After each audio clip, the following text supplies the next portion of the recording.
მოგესალმებით ყველას გრიმუარის არხზე და კვლავ დაგიბრუნდით ახალი ვიდეოთი. დღევანდელი ვიდეოს სახელწოდება გახლავთ სამყარო სამართლიანია 3. რატომ 3? იმიტომ რომ წინაზე ჩავწერე 2 ვიდეო, რომელიც როგორც იმ ვიდეოებში ვისაუბრე, უნდა ყოფილიყო წესით ერთი დიდი ვიდეო, მაგრამ გავყავი 2-ად. ხო და ახლა მომივიდა მესამე იდეაც თავში, მესამე საკითხის განხილვაც მომიდა და გადავწყვიტე ბარემ გამიგრძელებინა ამ სათაურით, რადგან თითქოს ეს ყველაფერი უკვე რაღაც ეს რუბრიკას დაემკვანა, შეიძლება ასეც ითქვას და არ ვიცი, ნახოთ, შეიძლება მომავალშიც გავაგრძელო ამ სტილით ჩაწერა ესეთი თემატური პოდკასტების რაღაც საერთო თემის გარშემო. ამ შემთხვევაში რაც არის სამყაროს სამართლიანობა, მისი კანონები, კანონზომიერებები და ასე შემდეგ. დღევანდელ ვიდეოში კი უფრო კონკრეტულად ამ სამყაროს სამართლიანობის თვალსაზრისით ჩვენ ჩავშლით თემას, რომელიც ეხება წინაპართაცოდვებს და რომელიც ეხება საგვარეულო პროგრამებს. შესაბამისად, ამ თემებთან დაკავშირებით ვიმსჯელებ, ვისაუბრებ, ვიფიქრებ ხმამაღლა თქვენთან ერთად. მაშსადამე, რატომ მომიდა ამ თემაზე საუბარი?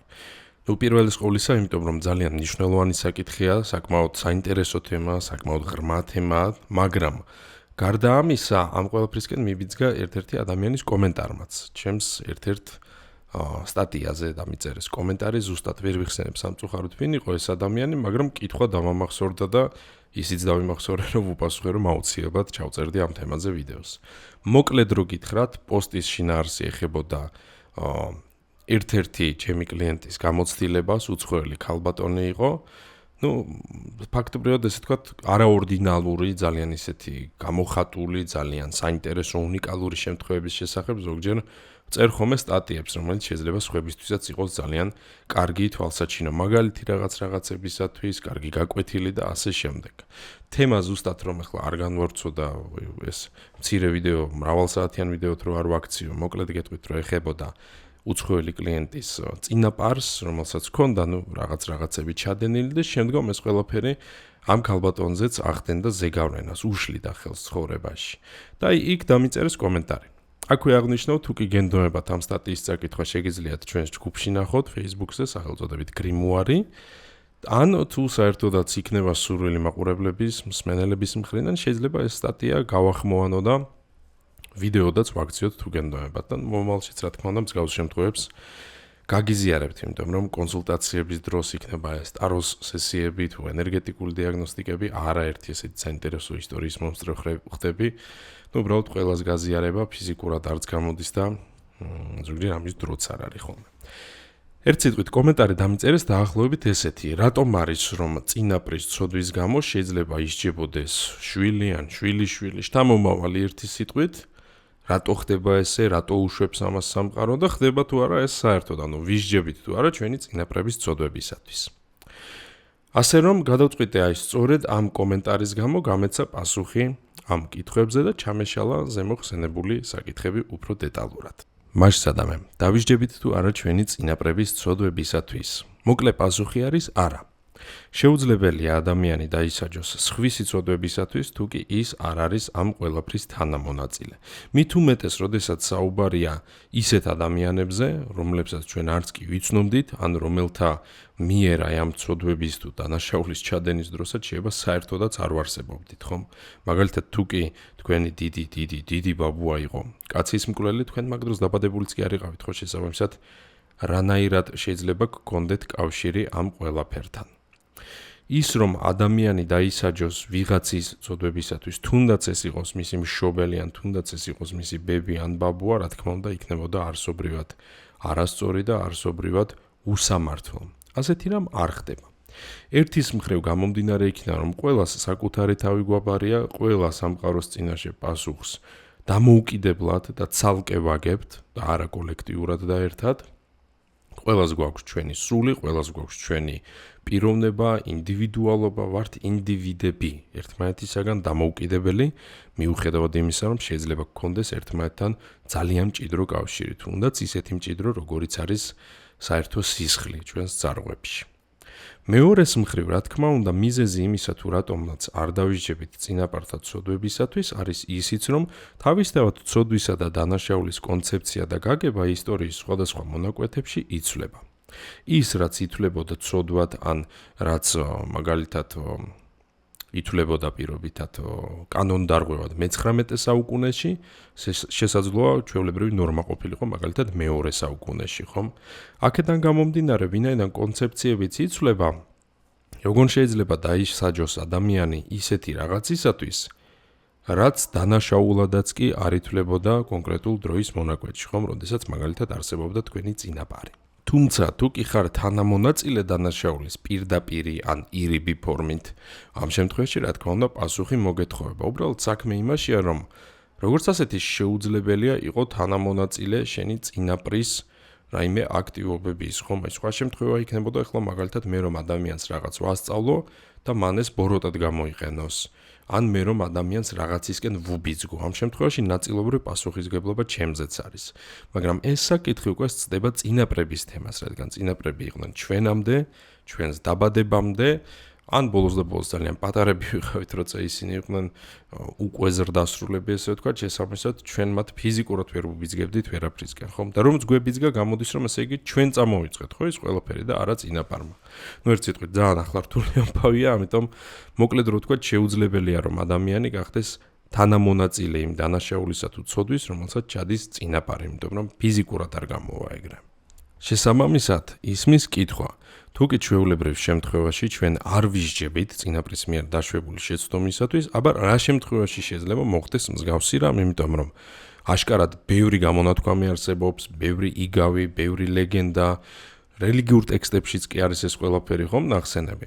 აი მოდით მოგიყვანთ ერთ-ერთ მაგალითს ძველი აღთქმიდან, ეს არის გამოსვლა თავი მე-20. და მოდით წავიკითხოთ 24 და 25 აქედან. ესე იგი არ გაიკეთო კერპები, არც რამე ხატი იმისა, რაც არის მაღლა ცაში, დაბლა მიწაზე და წყალში მიწის ქვეშ. არც ცეთაყვანი მათ, არც ემსახურო, რადგან მე ვარ უფალი თქვენი ღმერთი, შურის მგებელი ღმერთი, რომელიც მამათა ცოდას შვილებს მოვკითხავ, ჩემს მოძულეებს მესამე და მეოთხე თაობაში. აი ეს პუნქტი არის ზუსტად ის, რის გამოც ბევრ ადამიანს გონიათ, რომ სამყარო თუ ღმერთი მათ დაждის, მათ შვილებსაც დაждის და მესამე და მეოთხე თაობაში მოსთხოვს პასუხს. ნახეთ რა არის საინტერესო, მესამე და მეოთხე თაობაში დაждა არ გულისხმობს იმას, რომ იჯდება მარტო მესამე და მეოთხე თაობა და მაგალითად მეორე თაობა გულაობს ან მეხუთე თაობა კურორტზე ან რაიმე მსგავსი. არანაირად. და არც იმას არ გულისხმობს, რომ აქ იჯდება ეს მესამე, მეოთხე თუ სხვა თაობები რაიმე დანაშაულისათვის. ნახეთ რა არის აქ მნიშვნელოვანი ტექსტი, უნდა იქნას გაგებული სწორად. ხო მე რა თქმა უნდა არ ვარ სასულიერო პირი, არც თეოლოგი, აქ რელიგიურ მხარეზე საერთოდაც არ მაქვს საუბარი, მაგრამ აქ ნამდვილად დევს პასუხი რაღაცებთან დაკავშირებით და ზუსტად გვეუბნება ეს ტექსტი, რა შემთხვევაში შეიძლება დაისაჯოს შთამომავალი წინაპრის ცოდვების გამო.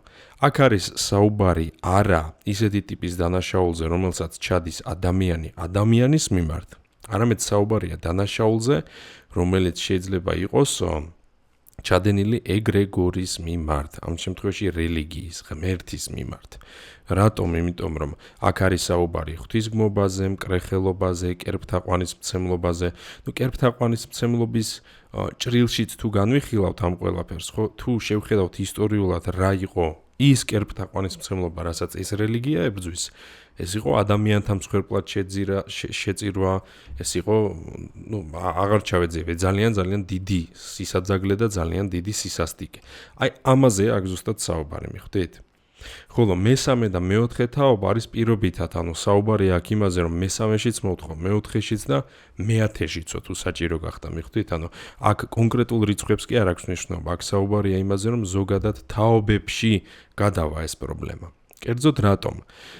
ეგრეგორებს ამ შემთხვევაში, რა არის ეგრეგორი წესით და რიგით გეცოდინებათ თუ კი ხართ ჩემი ერთგული მაყურებელი, თუ არა და აუცილებლად უყურეთ ვიდეოებს, სადაც შეიძლება ეს ვქონდეს განხილული, მაგალითად როგორც მახსოვს მაქვს განხილული ფინანსური მაგიის პირველ ლექციაში, რომელიც უფასოდ დევს, მე მგონი თავდაცვითი მაგიის პირველ ლექციაშიც, რომელიც ასევე უფასოდ დევს საიტზე და კიდე ცალკე ვიდეო მქონდა ძველი ვიდეო ეგრეგორებზე, იმას მე მგონი ეგრეგორი ერქვა, ან ეგრეგორებიან რაღაც მსგავსი.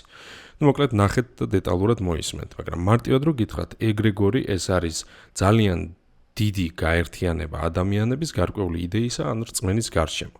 მაგალითად, ყველა რელიგია იქნება ეს ქრისტიანობა, ისლამი, იუდაიზმი, ბუდიზმი, ინდუიზმი თუ ამ შემდეგ არის ეგრეგორი. რატომ? იმიტომ რომ იმ ერთი რაღაც იდეის, ერთი რწმენის გარშემო გაერთიანებულია მილიონობით ადამიანი, ათასობით ადამიანი და გვაქვს ესეთი უზარმაზარი ენერგიის მატარებელი სისტემა.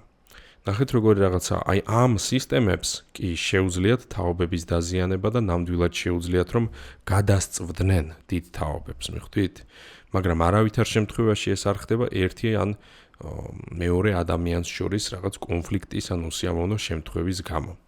ეს ხდება იმ შემთხვევაში, თუ კი ადამიანმა დაუშვა რაიმე სახის შეცდომა, რომელიც ეს თქვა მიმართული იყო ამ ეგრეგორზე. აი ერთ-ერთ ესეთ შემთხვევას გავიხსენებ, სტატიაც მედო ამასთან დაკავშირებით ადრე. ერთ-ერთი ქალბატონის ოჯახში მამაკაცები იღუპებოდნენ, ფაქტობრივად არც ერთი მამაკაცი აღარ დარჩა ერთი ბიჭის გარდა მან და მიზეზი საბოლოოდ კონსულტაციაზე ენერგეტიკული დიაგნოსტიკის დროს რომ დავადგინეთ რა იყო, აღმოჩნდა რომ მისი წინაპარი თურმე იყო კომუნისტი მარტივად რო ვთქვათ და ისეთ პოზიციაზე მუშაობდა და ისეთ ადგილზე მუშაობდა, სადაც ევალებოდათ ტაძრების დანგრევა, გადათეთრება, მღვდლების დახვრეტა და ასე შემდეგ. ძალიან საშინელი რაღაცებით იყო მოკლედ დაკავებული და პლუს ყველაზე მთავარი რაც არის, გვირგვინი ამ ყველაფრის. აი ამ დანაშაულის ჩადენის შემდგომ ამ ადამიანმა გარკვეული ნივთები მოიპარა ეკლესიიდან და წაიღო სახლში. როგორც მახსოვს, იქ ოქროს ხატებზე იყო საუბარი და ასე შემდეგ, ან ოქროველ ნივთებზე და სხვა მსგავსზე რა. ნახეთ რა არის აქ მნიშვნელოვანი. მან ამ შემთხვევაში ჩაიდინა დანაშაული ეგრეგორის მიმართ, ამხელა სისტემის მიმართ. ანუ ეს იგივეა რომ წარმოიდგინეთ, არ ვიცი, მაგალითად 10 მილიონი ადამიანი რო დაგიპირისპირდეს, ხო? ანუ შენი შანსები როგორია ამ ყველაფრის წინააღმდეგ. უბრალოდ ნახეთ როგორი რაღაცა ეგრეგორების არსებობის ციკლი გაცილებით აღემატება ადამიანთა არსებობის ციკლს, ხომ? რატომ? ერთი ადამიანი საშუალოდ არსებობს რამდენხანს დედამიწაზე? შეიძლება 80 წელი, კარგ შემთხვევაში 100 წელი, ხომ? ეგრეგორები არსებობენ ათასობით წლის მანძილზე. აი ქრისტიანული სისტემა რო ავიღოთ, ხო? ამ შემთხვევაში თუნდაც ქრისტიანობა, როგორც ჩვენ ვიცით, 2000 წელია, ხო? უფრო კონკრეტულად 2026 წელი, მაგრამ დავამრგვალოთ, მოდით 2000 წლის მანძილზე არსებობს. შესაბამისად, ამ სისტემებისათვის, დიდი ენერგიის მასისათვის, ასე ვთქვათ, დრო გადის ცოტა სხვა მაჩვენებლებით. და ის ადამიანებს უკვე იმდენად დეტალურად არ აღიქვამს, იმიტომ რომ მაღალი სიმაღლიდან მარტივად ვთქვათ, არ ვჩანვართ რა, პატარა მწერები ვითვართ. შესაბამისად, იმ სისტემისათვის დიდად არ აქვს მნიშვნელობა ეს პირობითად ბაბუა იყო თუ შვილი, მათი ერთი და იგივე სისხლი ჩქებს და ერთი და იგივე ადამიანად აღიქვამს ის მას, მიხვდით? და ამიტომ აზიანებს. მაგრამ იმ შემთხვევაში თუ კი ბაბუამ ინდივიდის მიმართ ჩაიდინა რაიმე სახის დანაშაული, ამისთვის ჩვენ არავინ არაფერს არ მოგთხოვს. შესაბამისად უნდა ვიყოთ უკიდურესად ფრთხილი, როდესაც ვეხებით ასე დიდ სისტემებს, როგორიც არის თუნდაც რელიგიები, როგორიც არის მაგალითად საკრალური ადგილები, სამარხები და მათ არ უნდა შევეხოთ ცუდად, ხოლო ნივთებს რაც შეეხება, ნახეთ, ის ნივთები წამოღებული სახლში, მოპარული, იყო რეალურად ის, რაც გახდა აი ამ საზიანო ენერგიის გამტარი. და სხვა შორის ნივთების დაბრუნების შემდგომ, რაც გააკეთა ჩემმა კლიენტმა, შეწყდა ეს პრობლემები, დასრულდა. ესე იგი გამოდის, რომ აქ უკვე პრობლემა არის არა ის რაღაც შეცდომა, რომელიც ადამიანმა დაუშვა მხოლოდ, არამედ ნივთი, რომელშიც იყო ეს ენერგია დაგროვებული. და აქვე მივდივართ ჩვენ მეორე საკითხამდე. აბა რატომ არის რომ მაგალითად ზიანდება ისეთი ადამიანების ცხოვრება, რომლებიც მაგალითად ცხოვრობენ ისეთ სახლში, რომელიც მაგალითად არის მოპოვებული ცუდი გზით და ასე შემდეგ, ან როდესაც არის საუბარი ისეთ ქონებაზე, ან ნივთებზე, ან ძვირფასეულობაზე, რომელიც უსამართლოდ მოიპოვეს და ასე შემდეგ. მოდით განვიხილოთ ეს ყველაფერი სახლის მაგალითზე. დავუშვათ, ყავდათ დიდი ბაბუა, რომელმაც, ვთქვათ, გააყალბა დოკუმენტები და გადაიფორმა მიწა იმაზე მეტი ვიდრე ეკუთვნოდა, მერე მეზობელს აწყენინა და წაართვა რაღაც, მერე იქ როდესაც უნდა გადაცემულიყო მიწა მემკვიდრეზე ერთ-ერთმა ძმამ ეს მიწა მეორეს წაართვა და ასე შემდეგ. და აი დავუშვათ მოვედით ესე დღემდე და ერთ სიტყვით არის ჩადენილი ესეთი ცოდვა ნათესავებს შორის, დაპირისპირება ნათესავებს შორის, ერთმანეთის ლანძღვა, გინება, წყევლა, კრულვა და თავარი ქონების უკანონოდ არაწესიერი ბოროტი გზებით მოპოვება, ხო? და ეხლა ამის გამო ხდება ოჯახში პრობლემები. ამის გამო ჭყალებში ვთქვათ ისჯება შთამომავალი. ესეთ შემთხვევებში სინამდვილეში შთამომავალი კი არ ისჯება, არამედ მას უბრალოდ აქვს აი ამ ენერგიასთან შეხება. რატომ? იმიტომ რომ ის სახლი იქნება, ეს ავტომობილი, აქსესუარი თუ ნებისმიერი სხვა ფიზიკური, მატერიალური ობიექტი, ქონება დიდი თუ პატარა არ აქვს მნიშვნელობა. აგროვებს ინფორმაციას და იმახსოვრებს მას. შესაბამისად, ამ ნივთებს, ამ ობიექტებს, ამ ქონებას, კედლებს, რომელშიც ადამიანი ცხოვრობს, ხომ, აქვთ აი იმ წარსულის ენერგია, იმ წარსულის მუხტი და აქედან გამომდინარე ხდება მათი დაზიანება და არა იმიტომ, რომ ბაბუამ რახან რაღაც მიქარა, ღმერთი გვჭის ამის გამო, მიხვდით? შესაბამისად, თეორიულად, თუ კი ესეთი პრობლემის წინაშე დგას ადამიანი, მან რომ მაგალითად გამოასწოროს წინაპრის შეცდომა და ვთქვათ თავის ნათესავს დაუბრუნოს მისი კუთვნილი წილი, ან იმ შემთხვევაში თუ კი ის მოიშორებს ამ ქონებას, ან თუ კი მის ენერგეტიკაზე იმუშავებს, გაწმენდ სივრცეს და ასე შემდეგ, თეორიულად შესაძლოა პრობლემა შეწყდეს. ეს არის და ეს ერთ სიტყვით წინაპართა ცოდვებთან დაკავშირებით, მაგრამ აი რაც შეეხება საგვარეულო პროგრამებს. საგვარეულო პროგრამები, როგორც წესი, წარმოადგენს ორი სახის პროგრამებს. პირველი ეს არის ჩამოყალიბებული პროგრამები და მეორე არის შეძენილი პროგრამები. ჩამოყალიბებული პროგრამები ძირითადად გულისხმობს ფსიქო-ემოციურ პროგრამებს და მემკვიდრეობით ტრავმებს. ეს უკვე არის არა მხოლოდ ეზოთერიკის საკითხი, არამედ აქ უკვე ჩვენ ნელ-ნელა გადავდივართ ფსიქოლოგიის სფეროში. მაგალითად, თუ კი ჩვენი წინაპარი იყო ომის მონაწილე, შესაძლოა პოსტტრავმული აშლილობა ქონდეს, ხომ? შესაბამისად, ეს ტრავმა ჩვენს მემკვიდრეში გადადის.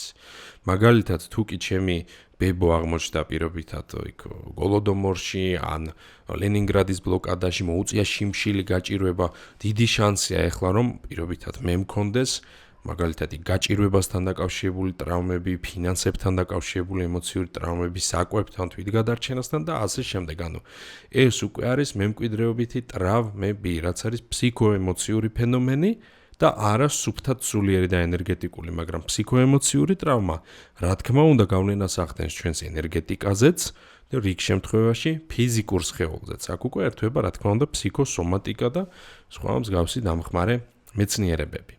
აი რაც შეეხება შეძენილ პროგრამებს. შეძენილ პროგრამად ჩვენ შეიძლება განვიხილოთ მაგალითად ეგრეთ წოდებული საგვარეულო წყევლა. საგვარეულო წყევლა არსობრივად გულისხმობს რას? წყევლა არის, რა თქმა უნდა, უარყოფითი ენერგეტიკული ზეგავლენა, მსგავსად იმისა მაგალითად როგორც შეიძლება ადამიანი იყოს დაკავებული შავი მაგიით, აკეთებდეს ეგრეთ წოდებულ ჯადოს. ოღონდ განსხვავებით ამისაგან წყევლა არ არის რაიმე სახის ფიზიკური ქმედება ან ნივთი, არამედ როგორც წესი არის ხოლმე ვერბალურად გამოხატული პროგრამა, რომელიც ძირითად შემთხვევაში აუცილებელია, რომ იქნას გამოხატული ძალიან მძიმე, ძალიან უარყოფითი ემოციური მდგომარეობის დროს, მაგალითად როგორც შეიძლება იყოს დიდი ზიზღი, დიდი ბრაზი, იმედგაცრუება და ასე შემდეგ. მაგრამ საქმე რაშია? საგვარეულო წყევლა როგორც წესი გულისხმობს, ცხადია იმ გვარის დაწყევლას, იმ ოჯახის დაწყევლას, მათი წევრებისა და შთამომავლების დაწყევლას, ხომ? მაგრამ ნახეთ როგორი რაღაცა პირველი თუ კი მაწყევარი ესე ვთქვათ ამას აკეთებს უსამართლოდ და უმიზეზოდ, რა თქმა უნდა, ეს არ იმოქმედებს. მეორე, თუ ამას აკეთებს სამართლიანად, ანუ თუ ამ ოჯახმა მართლა დააშავა რაღაც, შეიძლება რაღაც დოზით იმოქმედოს, მაგრამ არა უმეტეს იმ თაობებისა, რომელიც მოესწრო ამ ამბავს, მიხვდით? აი პირობითად თუ კი ბებიის ახალგაზრდობაში ის ვიღაცამ დაწყევლა და მისი ოჯახი, შეიძლება ეს აისახოს ბებოზე, თქვენს დედაზე, მამაზე, ბიძაზე, მაგრამ თუ თქვენ მაშინ არ იყავით დაბადებული, თქვენზე წესიდარიგით ეს აღარ იმოქმედებს. და მეორე ფაქტორი, ხო, და აქვე გავცემ პასუხს, რას ქვია დამსახურებულად დაწყევლა. რა თქმა უნდა, არასდროს ჩვენ არ გვაქვს უფლება იმის, რომ ვინმე დავწყევლოთ და რამე ცუდი გავუკეთოთ, მაგრამ აი წინა ნაწილს თუ უყურებთ ამ ვიდეოების, სადაც საუბარი იყო იქ სასჯელის საკითხზე და ასე შემდეგ, ზუსტად მიხვდებით, რასაც გულისხმობ. ანუ თუ კი ეს ნეგატიური ენერგია ადამიანამდე კარმულად მოვიდა, აი ამ შემთხვევაში კიდევ შეიძლება ცოტა განსხვავებულ შემთხვევას გქონდეს ადგილი. მაგრამ რა თქმა უნდა, ეს იმას არ ნიშნავს, რომ ეს არის სწორი. ვინმეს დაზიანება არასდროს არ არის სწორი, არასდროს არ არის მიზანშეწონილი და ჩვენზევე ყოველთვის მოახდენს ცუდ ზეგავლენას, ამიტომ არ დაუშვათ ეს, იყავით კეთილი, გიყვარდეთ საკუთარი თავი და გიყვარდეთ ერთმანეთი. რაც შეეხება ახლა იმას თუ რა შემთხვევაში შეიძლება საგვარეულო წყევლამ ეგრეთ წოდებულმა მართლა იმოქმედოს ისე რომ ზეგავლენა მოახდინოს თაობებზე. ეს მოხდება ორ შემთხვევაში. პირველი, თუ კი დაიწყევლა არა ადამიანები მხოლოდ, არამედ მაგალითად მიწა და ამ შემთხვევაში როგორც წინა მაგალითში ვისაუბრე, იქ უკვე ადგილია პრობლემა, ნივთი ან ქონებაა პრობლემა, რომელიც აი მსგავსად რადიოაქტიური ნივთისა ასხივებს უკვე ამ ნეგატიურ ენერგიას. თუმცა აქ ამ პრობლემას აგვარებს იმ ადგილიდან მოშორება მაგალითად. და მეორე შემთხვევაში თუ კი ეს მოხდა რაიმე ეგრეგორის გავლით. საქართველოში ერთ-ერთი ესეთი ყველაზე გავრცელებული მაგალითი ამ ყველაფრის გახლავთ ეგრეთ წოდებული ხატზე გადაცემა, ჯვარზე გადაცემა, ანათემა და ჯვარზე დაწყევლა და ასე შემდეგ. ბევრი სახელით არის ეს ყველაფერი ცნობილი. ხატზე წყევლა არის ქრისტიანულ ფენომენთან ძველი წარმართული ტრადიციების სინთეზი ფაქტობრივად შეიძლება ესე დაერქვას ამას. და ზოგჯერ შეიძლება ეს მოხდეს მაგალითად წმინდა გიორგის ხატის მეშვეობით, შეიძლება სხვა წმინდანების ხატების მეშვეობით, ხლა არ მინდა რომ გასწავლოთ რაღაცა ცუდი და რა თქმა უნდა ასევე შესაძლოა წარმართული ხატების, ანუ წარმართულ ხატს ძირითადად უწოდებენ არა იმას, რასაც ქრისტიანობა უწოდებს ხატს, ანუ ნახატი არა, წარმართობაში ხატი ეწოდება როგორც წესი რომელიმე ქალღმერთის ან ღმერთის ქანდაკებას, ძეგლს, მის კერპს და ასე შემდეგ. აქ ახლა უკვე ტექნიკურ დეტალებზე რა თქმა უნდა არ ვისაუბრებ, რომ ვინმე არ მოინდომოს ეგ და სულელურად არ ჩაიდინოს შეცდომა, მაგრამ ხდება ესეთი რაღაც. თუ დაუშვათ ადამიანმა ესეთი რამ გააკეთა და ეგრეგორიის გავლით მოხდა აქ ადამიანების დაზიანება, კი, ამ შემთხვევაში რა თქმა უნდა წინა პუნქტს ვუბრუნდებით და უკვე ხდება ადამიანების ენერგეტიკულად დაზიანება ისე, რომ მომდევნო თაობებზეც ნეგატივი გადადის. და ბოლოს მთავარი კითხვა, რომელიც დარწმუნებული ვარ ყველას გაინტერესებთ, რა გვეშველება? ანუ თუ კი ვაწყდებით ზემოხსენებულ პრობლემებს, რა უნდა გავაკეთოთ?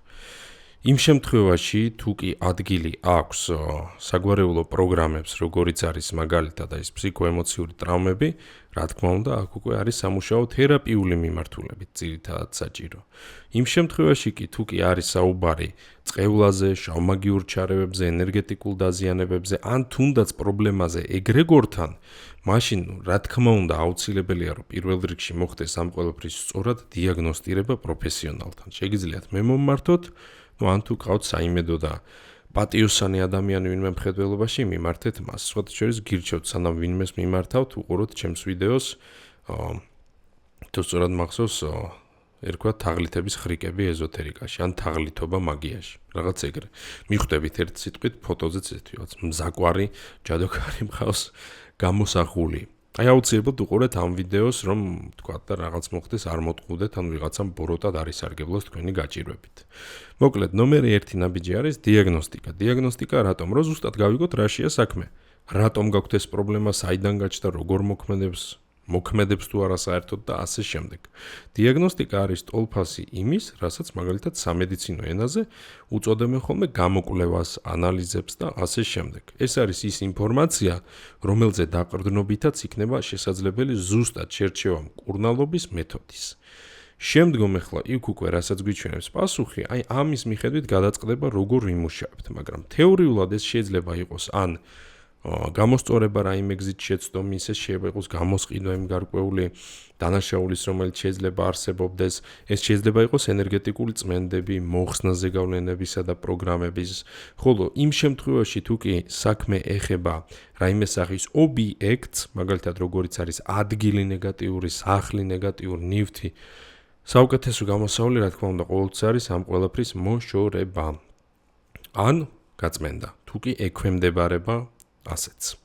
რადგან არის ზოგჯერ შემთხვევები, რომ იმდენად ნეგატიური ეს ნივთი ან ადგილი ან შენობა, რომ ფიზიკურად აზრი არ აქვს წმენდას რა.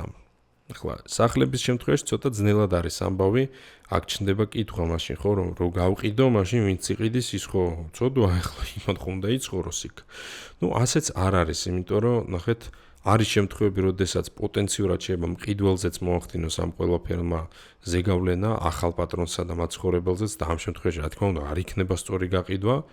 ამ ყველაფერს როგორც წესი ვარკვევთ და გეგმავთ როგორ ჯობია, თუმცა უფრო ხშირ შემთხვევებში ასეთი რაღაცები ახდენს ზეგავლენას კონკრეტულად იმ სახლის ან მიწის მეპატრონეებზე და ნათესავებზე. და არა ახალ პატრონებზე, ვინც შეიძლება იყოს უცხო.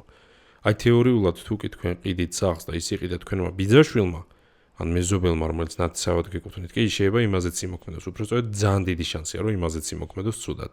თუმცა თუ კი პიროვნება არის აბსოლუტურად უცხო, მაგალითად ვიღაც სხვა ქალაქიდან ან სხვა კუთხიდან, სხვა რაიონიდან თუ რეგიონიდან, მასზე შეიძლება ამან ზეგავლენა არ მოახდინოს. მაგრამ ესეც რა თქმა უნდა არის აუცილებელი, რომ წინასწარ გაირკვეს და ზუსტდეს. ამით ჩემი დღევანდელი ვიდეო სრულდება. იმედი მაქვს, რომ ეს ინფორმაცია დაგეხმარებათ. შესაძლოა თქვენ იყოთ ის ადამიანი, ვისაც აქვს მსგავსი პრობლემები, მსგავსი ჩივილები, ან შესაძლოა ეს იყოს თქვენი ახლობელი და რა თქმა უნდა მას გაუზიარებთ ამ შემთხვევაში ამ ვიდეოს ან ინფორმაციას, რომელსაც მოისმენთ. ყოველ შემთხვევაში იმედს ვიტოვებ, რომ ეს იქნება კიდევ ერთი ნაბიჯი გადადგმული უკეთესი რეალობის, უკეთესი ქვეყნის, უკეთესი ცხოვრების ქონისაგან და ასე შემდეგ. შეგახსენებთ, იმ შემთხვევაში თუ კი გსურთ მეტი გაიგოთ სხვადასხვა ეზოთერული მიმართულებების შესახებ, მაგალითად შეისწავლოთ ფინანსური მაგია იმისათვის, რომ გააუმჯობესოთ თქვენი ცხოვრების ხარისხი და ეკონომიკური მდგომარეობა, ან თუ კი გსურთ, რომ დაეუფლოთ თავდაცვით მაგიას იმისათვის, რომ დაიცვათ თქვენი თავი, გაწმინდოთ თქვენი თავი ნეგატივისაგან, გაწმინდოთ სივრცე და ასე შემდეგ, რა თქმა უნდა, შეგიძლიათ ჩაეწეროთ ჩემს ონლაინ კურსებზე, რომელსაც იხილავთ ჩვენ საიტზე grimoire.g. ხოლო თუ გსურთ ჩაწერა პირად კონსულტაციაზე, ტაროს სესიაზე, ენერგეტიკულ დიაგნოსტიკაზე, ამ შემთხვევაში უნდა მომმართოთ პირადში, მესენჯერის ან WhatsApp-ის მეშვეობით. ჩემს საკონტაქტო ინფორმაციას იხილავთ ეკრანზეც და ასევე თუ YouTube-ზე გვიყურებთ, ვიდეოს ქვეშ აღწერაშიც. გამოიწერეთ არხი, დაალაიქეთ, გამიზიარეთ კომენტარების სახით, რას ფიქრობთ, მე კი გემშვიდობებით მომდევნო ვიდეომდე.